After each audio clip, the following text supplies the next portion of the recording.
Salam sejahtera. Nama saya Mariam Mokhtar. Kalau anda nak tahu macam mana nak binasakan sesuatu negara, caranya amat mudah. Seumpamanya di Malaysia. Tidak payah tentera asing ataupun pemimpin negara kita mengguna bom ataupun apa jua bahan letupan. Pemimpin dan partinya di negara ini hanya perlu merendahkan tahap dan taraf pendidikan kanak-kanak Malaysia. Dan perkara ini telah pun berlaku dari kepimpinan Dr. Mahathir Mohamad sehingga ke hari ini. Banduan Najib Abdul Razak suka curi duit rakyat. Mengapa? Kerana dia sedar tiada siapa pun yang akan berani menentangnya. Mereka tersangat ingini kuasa. Mereka ni pemimpin Malaysia. Mereka sanggup memperbodohkan orang Melayu untuk kepentingan diri mereka sendiri dan juga untuk melanjutkan kehidupan politik mereka. Mereka bukan sahaja mahu kuasa, mereka ketagih kuasa yang mutlak. Dengan kuasa yang mutlak, mereka boleh merompak duit rakyat, buat saja apa yang mereka suka dan jadikan keluarga dan kawan mereka lebih kaya tanpa membuat sebarang pekerjaan. Siapa yang bertungkus lumus? Anda juga. Siapa yang rugi? Ya, anda dan saya. Kalau anda tidak percaya, ini saya beri 10 alasan yang rasuah melibatkan kehidupan anda setiap hari. Nombor 1 ialah pendidikan. Pendidikan UMNO baru anggap yang kalau anda cakap bahasa Inggeris, maknanya anda tu tidak patriotik. Ini salah satu cara UMNO baru mengundurkan pemikiran orang Melayu. Lagi satu ialah menganalisis secara kritis, critical analysis, dan menyoal, questioning, supaya sesuatu boleh dijadikan lebih bagus. Kedua-dua ini tidak digalakkan. Masa dulu, iaitu selepas merdeka, graduan setelah tamat universiti pulang ke Malaysia. Ini mereka yang pergi ke universiti luar negara. Mereka pulang balik ke Malaysia untuk membangunkan negara. Negara ini mempamerkan pelbagai peluang untuk membina negara. Tetapi sekarang ni, ramai pelajar termasuk orang Melayu yang pergi ke luar negara tidak ingin pulang ke Malaysia kerana pemimpin telah buat negara ini korup dan tidak adil lagi.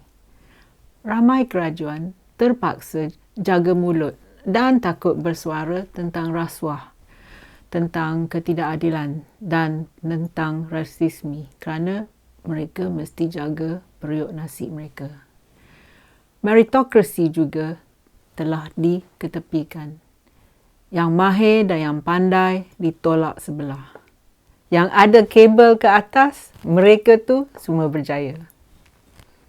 Yang nombor 2, sistem menipu dalam sekolah. Dalam bahasa Inggeris, menipu ialah cheating. Sistem yang dipimpin oleh pemimpin Melayu yang korup akan kuat menipu untuk menolong kaum mereka saja. Ramai guru mendakwa yang markah lulus sengaja diturunkan untuk pelajar Melayu dalam pelbagai mata pelajaran seperti dalam Inggeris dan matematik.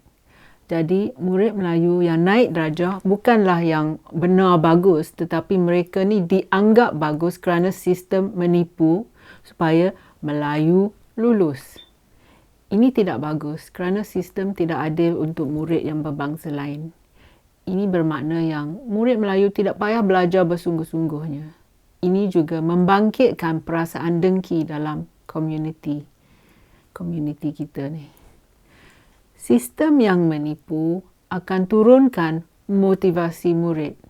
Sistem penipuan ini membinasakan cita-cita murid yang layak kerana murid yang bagus, tetapi mereka ni salah bangsa, mereka tidak akan dapat beasiswa untuk pelajaran tinggi. Siapa yang rugi? Malaysia juga yang rugi. Negara seperti Singapura, Taiwan dan negara barat akan beri beasiswa ke murid yang bangsa bukan Melayu. Mereka akan berterima kasih dan selepas tamat universiti akan menolong negara angkat mereka. Alasan yang ketiga ialah lesen kopi O. Rasuah adalah sebab ramai orang guna lesen kopi O. Lesen kopi O merupakan lesen memandu yang diperolehi secara tidak haram dengan membayar pihak-pihak tertentu tanpa perlu menduduki ujian bertulis dan praktikal. Gejala ini telah lama berleluasa tetapi kerajaan UMNO baru buat diam. Mengapa? Kerana mereka tahu perkara ini amat teruk dan mereka malas nak selesaikan isu ni.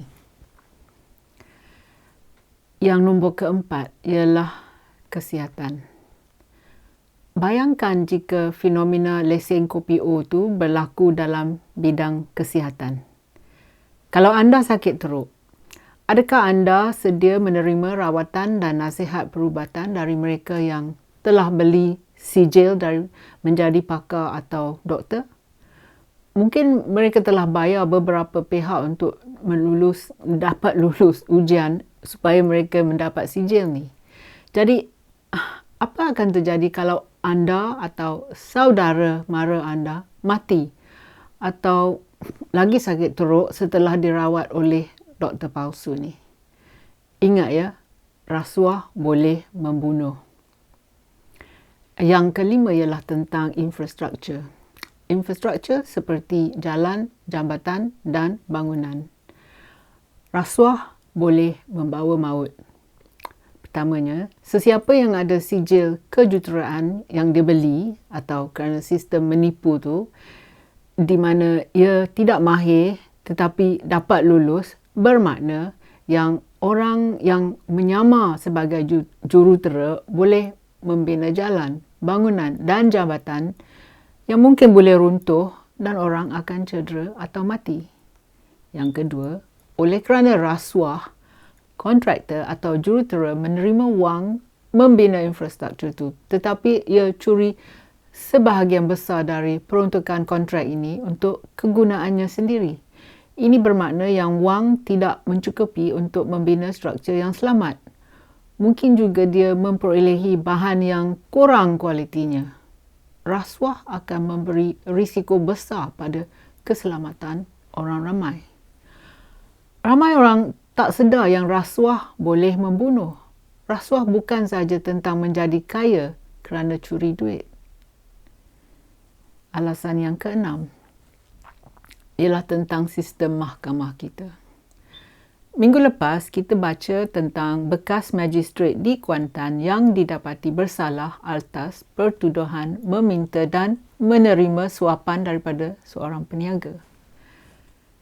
Katakanlah anda ada masalah dan harapkan mahkamah untuk selesaikan perkara anda ni. Tetapi anda tak cukup wang untuk mengupah seorang peguam, tetapi orang yang anda ada masalah tu ada banyak wang untuk membayar 2, mungkin 3 peguam yang kanan. Mungkin juga magistrate telah terima wang dari orang yang anda mahu melawan dalam mahkamah.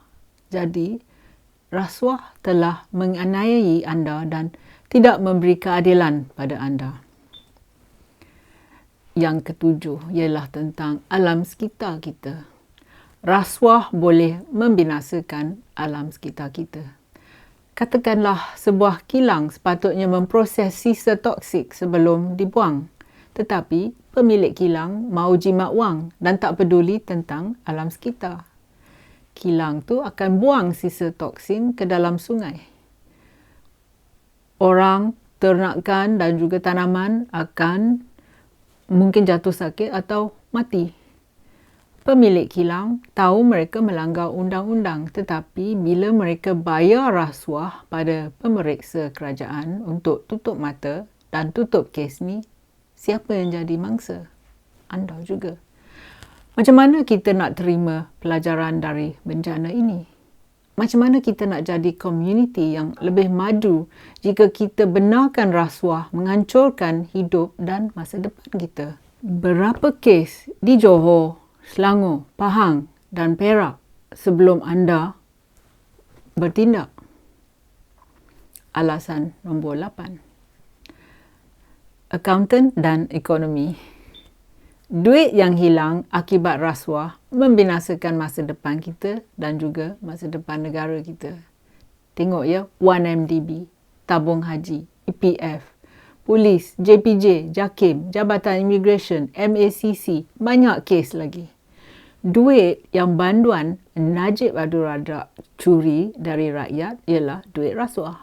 Duit ini boleh menampung pembinaan sekolah, hospital, bayar gaji lumayan pada guru dan doktor kita dan sebagainya. Siapa yang rugi? Anda juga. Tetapi ada yang antara anda yang ingat Najib tak buat salah. Mereka ni bodoh ke tidak? Yang ke-9, rasuah dalam agama dan masjid. Pada 2012, Imam Hoslan Hussein melontarkan kasutnya ke arah hakim ketika sesi Mahkamah Persekutuan. Ia berbuat demikian sebagai satu tanda bahawa kehakiman negara sudah rosak. Bila giliran kesnya untuk dibicara, ia dapati yang kesnya telah ditolak oleh hakim. Imam Hoslan mendapati yang dokumen, eksibit dan affidavit itu hakim tidak baca langsung. Imam Hoslan mendakwa yang banyak rasuah dalam masjid, tetapi hakim tak mahu butir-butir rasuah masjid itu didedahkan. Selepas itu, Imam Hoslan dipenjarakan selama setahun. Kita tahu yang masalah rasuah dalam masjid masih berterusan.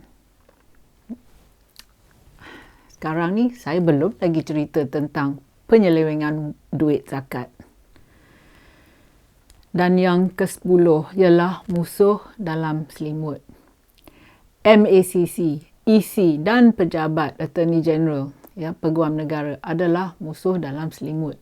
Sudah beberapa kes ahli politik makan rasuah. Duit diberi untuk memperolehi kontrak ataupun pengundi diberi wang.